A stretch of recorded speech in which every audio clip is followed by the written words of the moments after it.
Hey guys, this is YouTube Vids, and this is your daily Ohio COVID-19 update for April 20th, 2020. And as you can tell, we're going to do something different today, something unique. We got a PowerPoint presentation up here, so that way, as I go through the updates, you guys can kind of read along with what I'm presenting, so that you're not just staring at graphs the whole time and just listening to me ramble on. So I feel like this is going to make it easier for people to follow along with what I'm talking about. So first thing, let's hit the numbers because we have a little bit to get through today. So again, the last update wasn't for a couple of days or a few days or so. So this is what was going on. So these are the numbers for the 20th. So as of today, there are 12,919 positive tests in Ohio. So the last time I gave an update, I believe we were at 9,100. I believe it was the 17th when I gave the last update, or 16th, one of the two. But basically, we already had seen an incline in the numbers, and there is a reasoning for that, and I will explain that once we get down to the 2 p.m. press conference points that I got from today's press conference. So, but total, we have over 90,000 tests completed in Ohio, 77,000, almost 78,000 negative tests, and again, 12,919. The daily tests for today were 3,850, which is basically back on par with what we've done in the last week or so. So let's move on to the projected daily cases. So if you guys recall, so actually we didn't have the numbers on Saturday and Sunday, but we do have the numbers for today. So basically, I don't like the way these numbers are lining up. But anyway, so for Saturday and Sunday, we had a spike. We had 1,100 cases on Saturday, and then 1,380 on Sunday, which was the highest that Ohio's ever been at. You can see that is like 300 away, approximately, from what our peak was supposed to be on daily, and that started to get me a little bit worried. Today we actually went down to 1,300 new cases, but we were at 1,317. We were as high as 1,380. The death rate, of course, as we expected, this is going to continue to climb. Like I said, I added this, earlier last week or sometime, just so that we can see the deaths kind of mixed in here somewhere. Sorry it's in red, but that's just the reality. It is bad. But the deaths we will still see steadily incline. I'm assuming, we should as the days go on, based on the relative to the number of cases and when the cases occurred.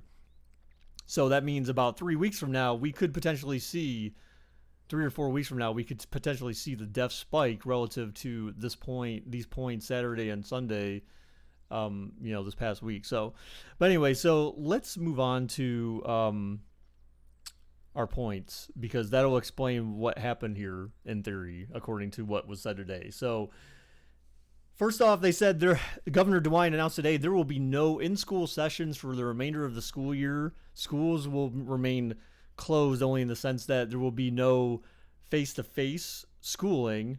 But however, schools that do have the opportunity to do virtual schooling will continue to do so. The governor did explain that after even talking with superintendents and other school officials, that even if the state was at a point where everything was great and everyone was completely healthy and there were no health issues to worry about, that they still would have voted to not have kids go back to school, just because there was no rationality to that argument. So no matter what, school would have been closed for the remainder of the year, and they would have continued with virtual sessions. The next point that they brought up was that there is no decision that has been made yet for the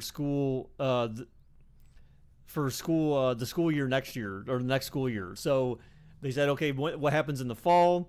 They don't know yet what's going to happen in the fall. Again, that we're going to have to see how things play out over the next few months, which is the best way to put it. I mean, you don't know how things are going to play out.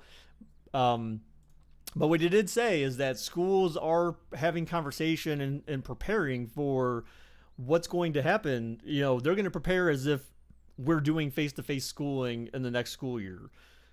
So schools are trying to figure out, like, do I change the configuration of my schoolroom? How do I maintain social distancing? How do I maintain the practices of kids being able to wash their hands and all that kind of stuff? So those are things that our schools are preparing for currently. So definitely positive, of course, in that regard. he did say that there's going to be a possibility that you'll have a combination of face-to-face in-school classes, and some schools will opt to do virtual learning or maintain the virtual learning throughout the state. So he said, one school district may decide to do it this way, another may decide to do it this way. It could be county by county, however it works out. Either way, he said, don't doubt the idea that there will be a mix of in-school, face-to-face, and virtual learning going on throughout the state come this next or upcoming school year. So basically in the fall when school would start up again. Now obviously, one of the main points is that he said, you got to be careful with schools because obviously when kids go to school, they have the opportunity to contract the virus from other kids, and then you take them home to your parents and their family and so on and so forth. And so that's how the virus spreads, of course, is through social interaction and that kind of stuff. So again, those are the reasons why schools need to take into account the precautions before they would consider even opening back up to the public. All right, so next point.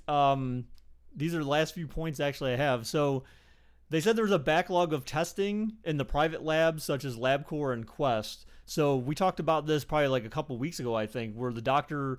Acton had to mandate the order saying don't send test kits or tests to these labs because they were so backed up that it was taking them 7 days or more to get lab results back or test results back to those hospitals. So they mandated hospitals not use these labs, and they said as of today essentially, or maybe as of this past weekend, that all of the lab results have been cleared up. There's no more backlog, and with that being said, these labs are now available again for hospitals to start sending tests to.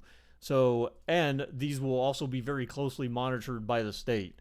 So those are some updates regarding the lab. So that means that in theory, hospitals should have more lab options, possibly closer labs maybe to send tests to. But again, the state is so adamant that they want tests turned around in a very short period of time, like 1 or 2 days, not 7 days or more, or even 5 days or more. They said it's just too long to wait. And so the state will be closely monitoring these private labs to ensure that test results are turned around in a short period of time. The final update is the reasoning for the surge in new cases. Now, I did post a question to the Dayton Daily News on Twitter, and this was like on Saturday after like the newer numbers came out, and actually it may have been Sunday after those numbers came out. Either way, I posted a question to them, and again, I wasn't expecting that they would ask the question. No one actually had to ask the question today in the press conference. The governor actually sort of willingly provided this information, I believe, or maybe it was indirectly related to a question that someone asked. But they said that they're saying that the reasoning behind the surge in the new positive test cases is because they basically the way the state is operating right now is if there's a flare up somewhere, they're basically saying, okay, everyone scramble over here and let's start testing like crazy over here in this area. And then when the next area pops up, it's kind of like the shiny object concept. If anyone's ever heard of that before, like, ooh, shiny, and then you go and you look at that for a while, and then something new comes up, ooh, shiny, and then you go look at someone else, you get easily distracted. Essentially, that's the shiny object concept right there. But it's kind of in a way, the concept that they're using right now to focus the testing. So anywhere where there seems to be like a hot zone that creeps up, they're gonna send as much testing to that area as possible. And since last week, one of the major topics was testing in prisons, because a lot of prisoners were starting to be found positive.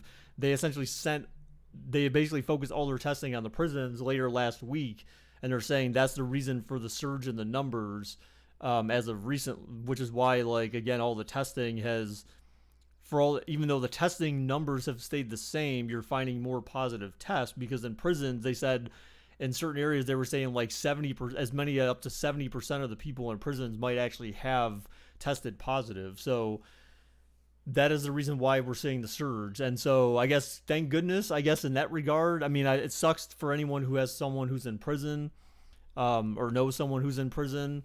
And at least in the state of Ohio, or I guess anywhere for that matter, if the test rate is 70% positive, if that's really the case, it sucks in that regard. But in regards to the rest of the population, all the people who aren't in prison, the millions of people, I say it's a good sign, because that means that these numbers aren't coming from just the general population. That's coming from a very enclosed, where people were congregating in small, in bigger groups. Um, so thank goodness in that regard. So as we saw today, again, the numbers at least went back down. So that means that in theory, like hopefully all the prisoners that have been tested and found positive are now, you know, have now been reported, and we're not going to see any more of those spikes. So that's the reason why it seems like, again, the governor even stressed today, like, hey, even though we saw this surge is because of this testing that we did. They didn't blame it on the backlog of testing, which is interesting. They didn't blame it on the backlog at all.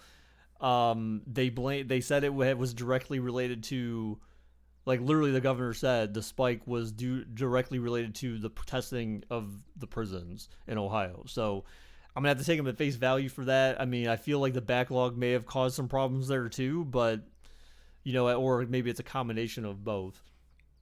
So those are basically the updates for today. So again, it's good to see that, again, they're still maintaining the story that we're still at the plateau. Aside from this kind of anomaly with the prison testing, we're still going to get back down to that plateau that we've been sitting at, and we're just going to see that constant number of cases every single day until the point where it starts going back down. And it sounds like maybe they're hopeful that when we get closer to May 1st that the number will be on that downward trend, but I don't think they have any means of predicting that just yet.